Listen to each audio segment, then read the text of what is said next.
تو مجھے لگتا کہ یہی تقدیر ہے، شاید تم ہمیں چھوڑ جاؤ، تب ہمایوں میرے پاس آ جائے۔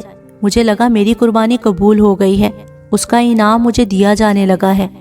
مجھے بھول گیا کہ وہ قربانی تو اللہ کے لیے تھی، اللہ کو پانے کے لیے تھی، دنیا کے لیے یا ہمایوں کے لیے تو نہ تھی۔ مگر تمہاری طرف سے ہم اتنے مایوس ہو گئے تھے کہ آہستہ آہستہ مجھے سب بھولتا گیا۔ میں ہر نماز میں، ہر روز تلاوت کے بعد ہمایوں کو خدا سے مانگنے لگی۔ میں آہستہ آہستہ زمین کی طرف جھکنے لگی تو میرے ساتھ شیطان لگ گیا۔ اس کی اٹھی لمبی گردن پہ آنکھوں سے نکلتے آنسو پھسل رہے تھے۔ اس کی نگاہیں ابھی بھی اوپر چاند پہ ٹکی تھی، شاید وہ ابھی محمل کو نہیں دیکھنا چاہتی تھی۔ جب میں دوبارہ واپس آئی تو اپنی زمین کی طرف جھکی ہوئی آئی، اس امید پر تمہاری خدمت کرنے لگی کہ شاید یہی دیکھ کر ہمایوں کا دل میری طرف کھنچ جائے۔ میری اس انتھک خدمت میں ریا شامل ہو گئی۔ مجھے اس وقت سے ڈر نہیں لگا جب میں حشر کے روز اپنے اعمال نامے پر ان بڑی بڑی نیکیوں پر کانٹا لگے دیکھوں گی کہ یہ تو ریا کے باعث ضائع ہو گئی۔